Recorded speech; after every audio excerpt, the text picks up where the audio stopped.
একটি ছোট্ট শিশু খুব আগ্রহ নিয়ে একটি ফুলের চারা লাগানোর চেষ্টা করছিল।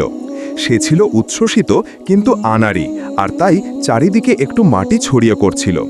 পাশে থাকা একজন বড় মানুষ প্রথমে একটু বিরক্তি নিয়ে তাকাচ্ছিল। শিশুটি যখন একটু স্ট্রাগল করছিল, মাটি ফেলছিল অথবা চারাটি নড়বড়ে হয়ে যাচ্ছিল, তখন বড় মানুষটি একটি গভীর শ্বাস নিলেন। তার মনে পড়ল বাচ্চাদের সাথে ধৈর্যশীল ও নম্র হওয়ার গুরুত্বের কথা।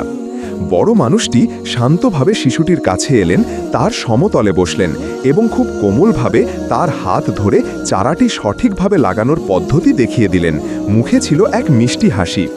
কয়েকদিন পর শিশুটি এখন বড় মানুষটির দেখানো পথে ধৈর্য ধরে চারাটির যত্ন নিচ্ছে। সে নিয়মিত পানি দিচ্ছে এবং পরম মমতায় তার ফুল গাছটিকে দেখভাল করছে। অবশেষে ফুল গাছটিতে সুন্দর ফুল ফুটল।